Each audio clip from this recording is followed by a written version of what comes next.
सत्यधर्मस्वरूपिणे स्वानन्दामृततृप्ताय श्रीधराय नमो नमः।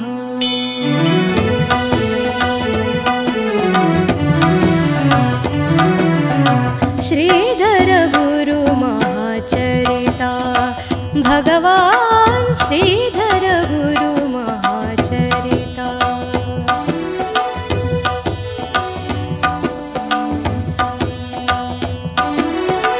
श्री गुरु कृपेयाधार निरूपित श्रीधर गुरु महाचरिता भगवान् श्रीधर गुरु महाचरिता।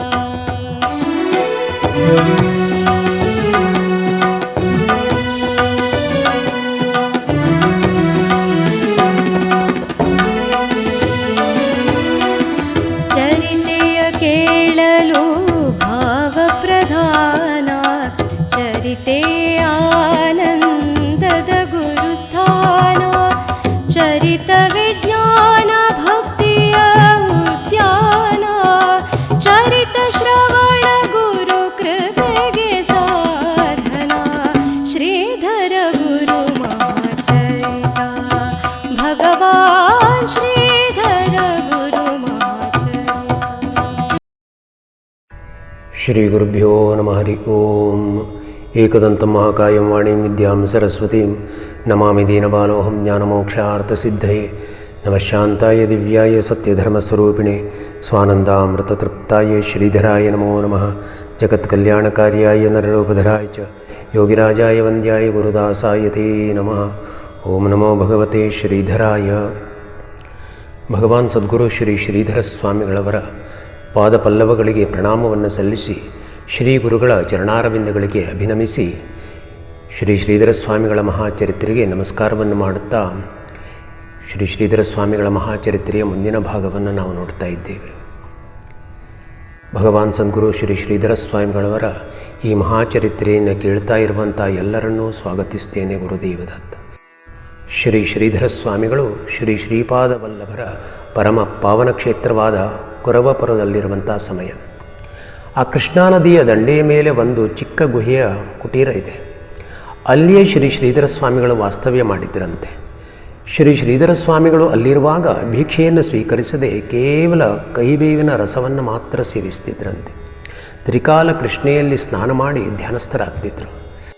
ಶ್ರೀ ಸದ್ಗುರು ಶ್ರೀ ಶ್ರೀಧರ ಸ್ವಾಮಿಗಳ ಮಹಿಮೆ ಅಂದರೆ ವಸಂತ ಕಾಲದಲ್ಲಿ ಅರಳಿದ ಮಾಲತಿ ಪುಷ್ಪಗಳ ಪರಿಮಳಕ್ಕಿಂತ ಮನೋಹರವಾದದ್ದು ಹೇಳಿ ವರ್ಣನೆ ಬರುತ್ತದೆ.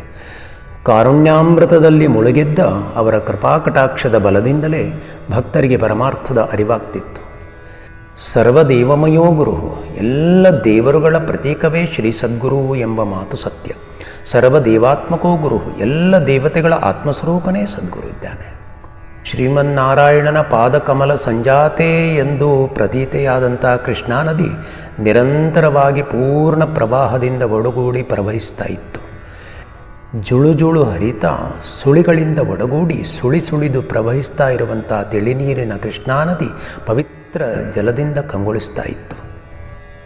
ಶ್ರೀ ಶ್ರೀಧರ ಸ್ವಾಮಿಗಳು ನಿತ್ಯದಂತೆ ಅಲ್ಲಿ ಒಂದು ದಿನ ತಮ್ಮ ಸೇವಕರಿಂದ ಒಡಗೂಡಿ ಕೃಷ್ಣಾ ನದಿಗೆ ಸ್ನಾನಕ್ಕಾಗಿ ಹೋಗ್ತಾರೆ.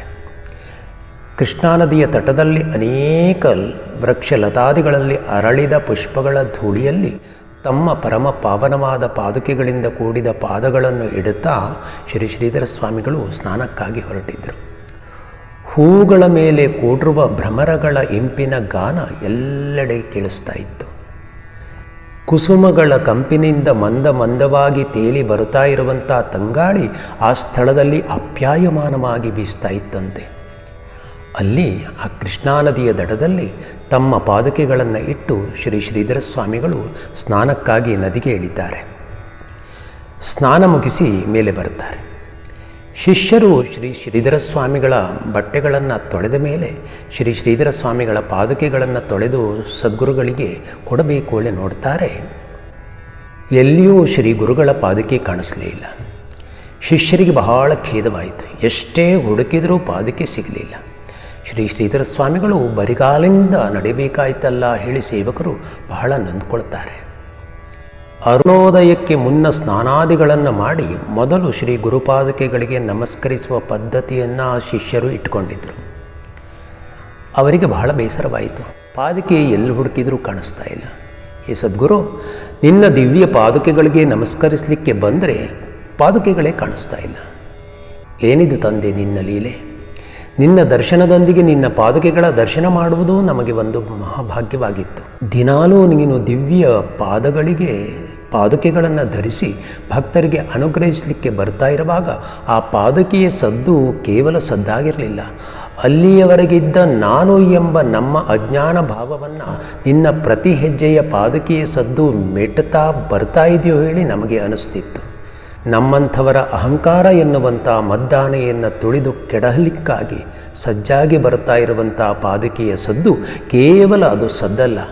ಅಜ್ಞಾನದ ಶಯ್ಯೆಯಲ್ಲಿ ಭ್ರಮೆಹತ್ತಿ ಹೊರಳಾಡ್ತಾ ಇರುವಂಥ ಜೀವಿಯನ್ನು ಎದ್ದೇಳಿಸಲಿಕ್ಕಾಗಿ ಬಂದ ಜ್ಞಾನ ಕಹಳೆಯ ಸದ್ದು ಅದಾಗಿದೆ ಹೇಳಿ ನಮಗೆ ಅನಿಸ್ತಿತ್ತು. ಈ ಸದ್ಗುರು, ಭಕ್ತಿಹೀನತೆಯ ಬದುಕನ್ನು ಅಲ್ಲಗಳೆದು ಗುರುಭಾವದ ಸಂಭ್ರಮವನ್ನು ಆಚರಿಸಲಿಕ್ಕೆ ಕರೆಯ ಬಂದ ಕರುಣೆಯ ಕರೆಯೋಲೆಯೋ ಹೇಳಿ ನಮ್ಮ ಭಾವನೆಗೆ ಅನಿಸ್ತಾ ಇತ್ತು. ಸದ್ಗುರು, ಸ್ವಾನಂದವನ್ನೇ ಸುಮಧುರವಾದ ಶ್ರುತಿಯನ್ನಾಗಿಸಿಕೊಂಡ ನಿನ್ನ ಪಾದುಕಾಧ್ವನಿಯಲ್ಲಿ ಅಜ್ಞಾನವನ್ನು ಲಯಿಸುವಂಥ ಲಯಕಾರಿ ಇದೆ.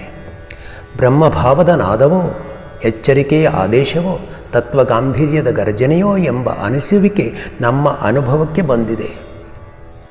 ಪಟ ಪಟ ಪಟ ಎಂಬ ಆ ಹಾವುಗೆಯ ಶಬ್ದ ಏನನ್ನು ಹೇಳ್ತಿದೆ ಅಂದರೆ, ಪಟಪಟನೇ ನಿಮ್ಮ ಸೇವಾ ಕರ್ತವ್ಯಗಳನ್ನು ಮುಗಿಸಿ ಸ್ವಾನಂದದ ಅರಮನೆಗೆ ತೆರಳಲಿಕ್ಕೆ ಸಿದ್ಧರಾಗಿರಿ ಎನ್ನುವ ಹಾಗೆ ಇರ್ತದೆ.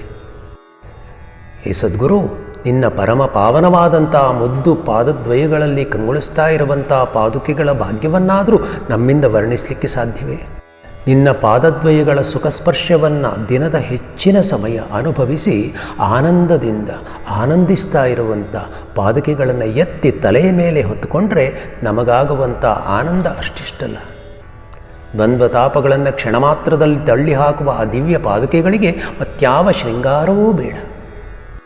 ನಿನ್ನ ಪಾದಗಳಲ್ಲಿ ಶೋಭಿಸ್ತಾ ಇರುವಂಥ ದಶೋಪನಿಷತ್ತುಗಳಂತಿರುವ ನಿನ್ನ 10 ಬೆರಳುಗಳನ್ನೇ ಅವು ಶೃಂಗರಿಸಿಕೊಂಡಿವೆ.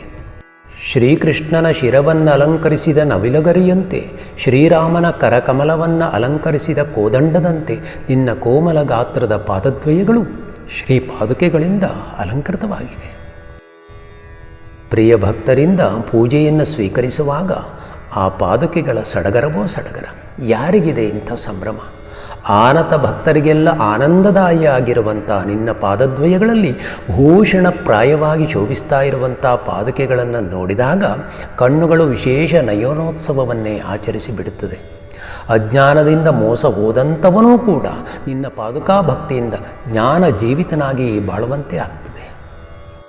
ಹೇ ಸದ್ಗುರು, ನಿನ್ನ ಪಾದ ಪ್ರದೇಶ ಅಂದರೆ ಪದ್ಮವನದ ಹಾಗೆ ಎಂಬ ಭಾವನೆ ನಮ್ಮಲ್ಲಿ ಬರುತ್ತದೆ.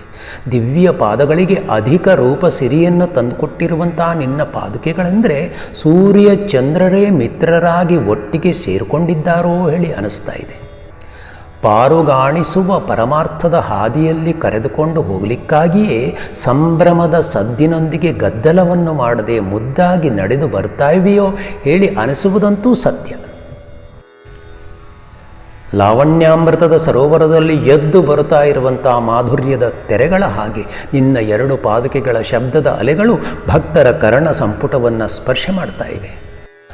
ಆಗ ಶರಣಮ್ಮೆ ತವ ಚರಣಯುಗಂ, ನಿನ್ನ ಪಾದ ಕಮಲಗಳೆರಡೂ ನನಗೆ ಗತಿ ಮತಿ ಹೇಳುವಂಥ ಮನಸ್ಸು ನಿಶ್ಚಯವಾಗಿ ಬಿಡುತ್ತದೆ. ಗುರುರಾಜ, ಏನೆಂದು ಕೊಂಡಾಡಬೇಕು ನಿನ್ನ ಪಾದದ ಪರಮ ಪಾವನ ಪಾದದ ಪಾದುಕೆಯ ಮಾಹಿರಿಮೆಯನ್ನು. ಎಷ್ಟೋ ಸದ್ಭಕ್ತರ ಅಂತರಂಗ ಎನ್ನುವಂಥ ಪೀಠದಲ್ಲಿ ಪ್ರತಿಷ್ಠಿತವಾದಂಥ ನಿನ್ನ ಪರಮ ಪಾವನವಾದ ಪಾದಗಳನ್ನು ನೋಡ್ತಾ ಇದ್ದರೆ ಜ್ಞಾನ ದೀವಿಗೆಯ ನಿಚ್ಚಲ ಬೆಳಕನ್ನೇ ಹೊತ್ತು ಬರ್ತಾ ಇವೆಯೋ ಅನ್ನಿಸ್ತಾ ಇದೆ. ಆಗ ಏನನ್ನಿಸ್ತಿದೆ ಅಂದರೆ, ರೆಕ್ಕೆಗಳೇ ಮೂಡದ ಮರಿಗಳು ತಾಯಿ ಹಕ್ಕಿಗಾಗಿ ವ್ಯಾಕುಲಗೊಳ್ಳುವ ಹಾಗೆ ಜ್ಞಾನವೇ ಇಲ್ಲದ ನಮ್ಮ ಮನಸ್ಸು ನಿನ್ನ ಪಾದಪೂಜೆಗಾಗಿ ತವಕ ಪಡುತ್ತಿದೆ. ನಿನ್ನ ಪಾದಗಳನ್ನು ಪೂಜಿಸಿ ಪಾವನಾತ್ಮರಾಗುವಂಥ ಪರಮ ಇಚ್ಛೆ ಆಗಲೇ ಉಂಟಾಗಿಬಿಡುತ್ತದೆ. ಆಗ ಸಮಸ್ತ ಮಂಗಲಗಳಿಗೆ ಆಸ್ಪದವಾದಂಥ ನಿನ್ನ ಮಂಗಳಮಯವಾದ ಪಾದಕಮಲಗಳಲ್ಲಿ ಮನಸ್ಸು ಪರಿಚರಣ ಸಕ್ತವಾಗಲಿಕ್ಕೆ ತಡವೇ ಆಗುವುದಿಲ್ಲ.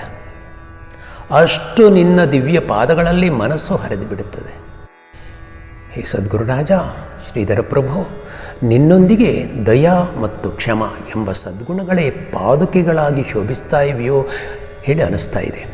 ಆ ದಯಾಕ್ಷಮೆಗಳನ್ನು ಈ ಮನಸ್ಸು ಅಪೇಕ್ಷೆ ಪಡಲಿಕ್ಕೆ ಮುಂದಾಗ್ತಾ ಇದೆ. ಶ್ರೀ ಪಾದುಕೆಗಳಿಂದ ಅಲಂಕೃತವಾದಂಥ ದಿವ್ಯ ಪಾದಗಳಿಗೆ ಮೊದಲು ಮನಸ್ಸು ಮಣದು ಬಿಡುತ್ತದೆ, ಶರಣಾಗಿಬಿಡುತ್ತದೆ. ಇಷ್ಟು ಅಪಾರವಾದ ಮಹಿಮೆ ನಿನ್ನ ಪಾದುಕೆಗಳಲ್ಲಿ ಇವೆ.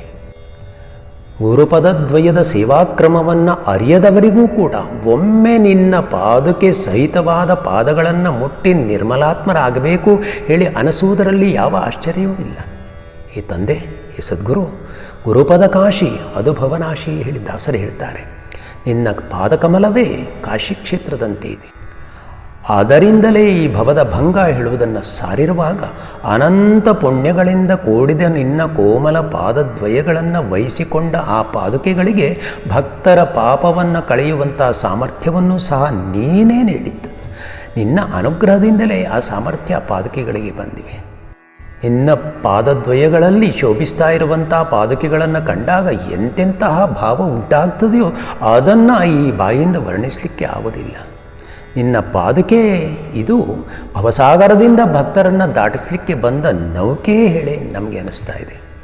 ಅದಕ್ಕಾಗಿ ಶ್ರೀ ಶಂಕರಾಚಾರ್ಯರು ಹೇಳ್ತಾರೆ, ಅನಂತ ಸಂಸಾರ ಸಮುದ್ರತಾರ ನೌಕಾಯಿತಾಭ್ಯಾಂ ಗುರುಭಕ್ತಿದಾಭ್ಯಾಂ ವೈರಾಗ್ಯ ಸಾಮ್ರಾಜ್ಯದ ಪೂಜನಾಭ್ಯಾಂ ನಮೋ ನಮಃ ಶ್ರೀಧರ ಪಾದುಕಾಭ್ಯಾಂ. ಅನಂತ ಸಂಸಾರ ತಾರ ನೌಕಾಯಿತಾಭ್ಯಾಂ ಗುರುಭಕ್ತಿದಾಭ್ಯಾಂ ವೈರಾಗ್ಯ ಸಾಮ್ರಾಜ್ಯದ ಪೂಜನಾಭ್ಯಾಂ ನಮೋ ನಮಃ ಶ್ರೀ ಗುರುಪಾದುಕಾಭ್ಯಾಂ. ಹೇ ಸದ್ಗುರು, ನಿನ್ನ ಪಾದುಕೆ ಅಂದರೆ ವಿಸ್ತೃತವಾದ ಸಂಸಾರ ಸಾಗರವನ್ನೇ ದಾಟಿಸುವ ನೌಕೆಯಾಗಿದೆ. ಗುರುಭಕ್ತಿಯನ್ನು ಅಂತರಂಗದಲ್ಲಿ ಹುಟ್ಟಿಸುವಂಥ ಮಹಾಶಕ್ತಿ ಅದಕ್ಕಿದೆ. ವೈರಾಗ್ಯದ ಸಾಮ್ರಾಜ್ಯವನ್ನೇ ಕರುಣಿಸುವ ಗುರುಪಾದುಕೆ ನಿತ್ಯ ಪೂಜನೀಯವಾಗಿದೆ. ಅಂಥ ನಿನ್ನ ಪಾದುಕೆಗಳಿಗೆ ನಮೋ ನಮಃ ನಮಸ್ಕಾರ ಮಾಡ್ತಾ ಇದ್ದೇನೆ. ನಿನ್ನ ಪಾದುಕೆಗಳಿಂದ ಸಂಯುಕ್ತವಾದ ಚರಣ ದರ್ಶನೋತ್ಸವವನ್ನು ಆಚರಿಸ್ತಾ ಇರುವಂಥ ಈ ಸೇವಕರು ಪ್ರಾರ್ಥನೆ ಮಾಡೋದಿಷ್ಟೇ, ನಾವು ಭಕ್ತಿಯನ್ನು ಮಾಡುವಲ್ಲಿ ಸಾಮರ್ಥ್ಯವಂತರಲ್ಲ. ಹೇ ಸದ್ಗುರು, ನಿನ್ನ ಪಾದಗಳಲ್ಲಿ ಅಚಲವಾದ ಭಕ್ತಿಯೂ ನಮ್ಮಲ್ಲಿಲ್ಲ. ಇಂದ್ರಿಯ ವಿಚಾರಗಳಲ್ಲಿ ವೈರಾಗ್ಯವಂತೂ ಇನ್ನೂ ಬಂದೇ ಇಲ್ಲ. ಧ್ಯಾನಯೋಗದಲ್ಲಿ ಮನಸ್ಸು ಆಸಕ್ತಿಯನ್ನು ತೋರಿಸ್ತಾ ಇಲ್ಲ. ಈ ರೀತಿಯಾಗಿ ಮನಸ್ಸಿನಲ್ಲಿ ಯಾವಾಗಲೂ ಕೊರಗ್ತಾ ಇರುವಂಥ ನಮಗೆ ನಿಮ್ಮ ಪಾದುಕಾದ್ವಯಗಳ ದರ್ಶನೋತ್ಸವದ ಭಾಗ್ಯವನ್ನು ಬೇಗನೆ ಅನುಗ್ರಹಿಸಬೇಕು ತಂದೆ ಹೇಳಿ ಪ್ರಾರ್ಥಿಸ್ತೇವೆ ನಾವು. ಹೀಗೆ ಶ್ರೀ ಶ್ರೀಧರ ಸ್ವಾಮಿಗಳ ಸೇವಕರೆಲ್ಲ ಶ್ರೀ ಶ್ರೀಧರ ಸ್ವಾಮಿಗಳ ಪಾದುಕೆಗಳನ್ನು ಕಾಣದೆ ಬಹಳ ಬೇಸರ ಪಟ್ಟುಕೊಂಡು ಶ್ರೀ ಶ್ರೀಧರ ಸ್ವಾಮಿಗಳಲ್ಲಿ ಈ ರೀತಿಯಾಗಿ ಪ್ರಾರ್ಥಿಸಿಕೊಂಡ್ರಂತೆ.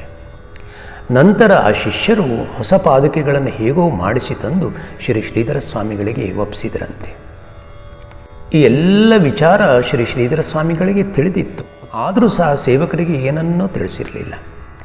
ಹೀಗೆ 6-8 ದಿನಗಳು ಕಳೆದ ಮೇಲೆ ಶ್ರೀ ಶ್ರೀಧರ ಸ್ವಾಮಿಗಳು ನಿತ್ಯದಂತೆ ಸ್ನಾನಕ್ಕಾಗಿ ನದಿಗೆ ಹೋಗಿರುವಾಗ ಸೇವಕರು ಅವರೊಂದಿಗೆ ಹೋಗಿದ್ದರು. ಆಗ ಶ್ರೀ ಶ್ರೀಧರ ಸ್ವಾಮಿಗಳಿಗೆ ಹಿಂದೆ ತಮ್ಮ ಪಾದುಕೆಗಳನ್ನು ಇಟ್ಟಿರುವ ಸ್ಥಳದಲ್ಲಿಯೇ ಗಂಧ, ಪುಷ್ಪ, ತುಳಸಿ, ಅಕ್ಷತೆಗಳಿಂದ ಶೃಂಗರಿಸಿ ಆಗಷ್ಟೇ ಪೂಜಿಸಲ್ಪಟ್ಟ ಸ್ಥಿತಿಯಲ್ಲಿ ಇರುವಂಥ ಪಾದುಕೆಗಳು ಕಾಣಿಸಿದವು.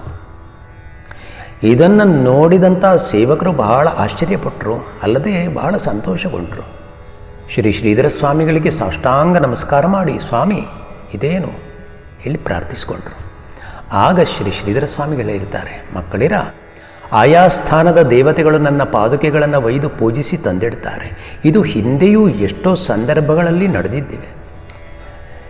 ಶ್ರೀ ಗುರುಚರಣ ಸೇವೆಯನ್ನು ಮನುಷ್ಯ ಮಾತ್ರರೊಂದೇ ಅಲ್ಲ, ದೇವತೆಗಳು ಬಯಸ್ತಾರೆ. ನಾನೋಪಚಾರೈ ಸಂಪೂಜ್ಯ ಶ್ರೀಧರಸ್ಯ ಚ ಪಾದುಕೆ ಮಹಾತ್ಮ್ಯಂ ಶ್ರೀಪದಸ್ಯೇತ್ಥಂ ಖ್ಯಾತಂ ಕುರುಪುರಂ ತತಃ. ಗುರುವರೇಂದ್ರನ ಚರಣ ಸೇವೆಯು ಸುರರಿಗೂ ಅದು ಪರಮ ದುರ್ಲಭ. ಸಮಯ ದೊರೆತರೆ ಬಿಡರು ಸುರರು ಚರಣ ಸೇವೆಗಳ. ಶ್ರೀಧರ ಸ್ವಾಮಿಗಳು ಹೇಳ್ತಾರೆ, ಪಾದ ಸೇವೆ ಅಂದರೆ ಬಹಳ ಶ್ರೇಷ್ಠವಾದದ್ದು. ಅದು ದೇವಾನಾಮಪಿ ದುರ್ಲಭ. ಹೇಳುವ ಮಾತು ದೇವತೆಗಳಿಗೂ ದುರ್ಲಭ ಹೇಳುವಂಥ ಮಾತು ಸತ್ಯ. ಆದರೆ ನಾನು ಕೃಪೆಯಿಂದ ನಿಮ್ಮ ಉದ್ಧಾರಕ್ಕಾಗಿ ನಿಮಗೆ ಸೇವೆಯ ಅವಕಾಶವನ್ನು ಕೊಟ್ಟಿದ್ದೇನೆ ಹೇಳಿ ಶ್ರೀಧರ್ ಹೇಳ್ತಾರೆ. ಸೇವಕರು ಈ ಸುಂದರವಾದ ಅಗಾಧ ಗುರುಲೀಲೆಯನ್ನು ಪ್ರೀತಿಯಿಂದ ಕೊಂಡಾಡ್ತಾರೆ. ಏನು ಹೇಳ್ತಾರೆ ಕೇಳಿದರೆ, ಗುರುಚರಣ ಪೂಜೆಯ ಗೈದಿಹರು. ಈ ಕೃಷ್ಣಾ ತೀರದಿ ಸುರಜನರು ಗುರುಚರಣ ಪೂಜೆಯ ಗುರುಚರಣ ಪೂಜೆಯ ಗೈದಿಹರು, ಗುರುಚರಣ ಪೂಜೆಯ ಗೈದಿಹರು. ಆ ಕೃಷ್ಣಾ ತೀರದಿ ಸುರಜನರು, ಆ ಕೃಷ್ಣಾ ತೀರದಿ ಸುರಜನರು ಗುರುಚರಣ ಪೂಜೆಯ ಗೈದಿಹರು.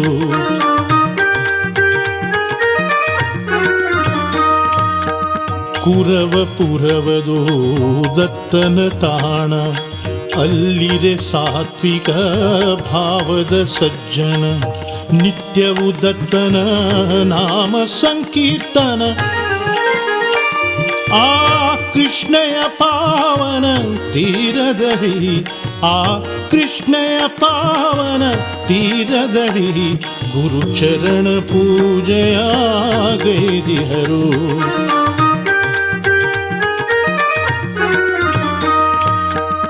ಅಲ್ಲಿಯೇ ಶ್ರೀಧರ ಇರುತ್ತಿರೆ ಆಗ, ನಿತ್ಯವು ಜನರಿಗೆ ದರ್ಶನ ಯೋಗ. ಗೈದರು ಜನ ಗುರು ಸೇವೆಯ ನಾಗ.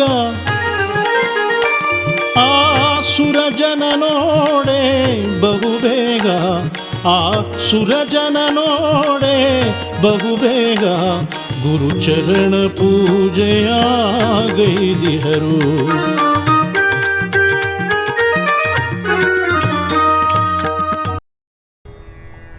ಏವಂ ಗುರುಪದಂ ಶ್ರೇಷ್ಠಂ ದೇವಾನಾಮಪಿ ದುರ್ಲಭಂ. ಹಾಹಾ ಹೂಹು ಗಣೇಶ್ಚೈವ ಗಂಧರ್ವಾದ್ಯೈಶ್ಚ ಪ್ರಪೂಜಿತಂ. ಈ ಗುರುಪಾದಕ್ಕೆ ಇದು ಪರಮಶ್ರೇಷ್ಠವಿದ್ದು ದೇವತೆಗಳಿಗೂ ಕೂಡ ದುರ್ಲಭವಾಗಿದೆ. ಗಂಧರ್ವರಿಂದಲೂ ದೇವಗಣಗಳಿಂದಲೂ ಪಾದುಕೆಯ ಪೂಜೆ ನಡೀತದೆ ಹೇಳಿ ಶ್ರೀ ಶಂಕರನು ಅಂದರೆ ಶಿವನು ಸ್ವಮುಖದಿಂದ ಗುರುಗೀತೆಯಲ್ಲಿ ಹೇಳಿದ್ದಾನೆ. ಪರಮಶ್ರೇಷ್ಠವಾದ ಶ್ರೀ ಗುರುಚರಣ ಸೇವೆ ಈಶಾನುಗ್ರಹದಿಂದ ಜೀವಿಗೆ ದೊರಕುತ್ತದೆ.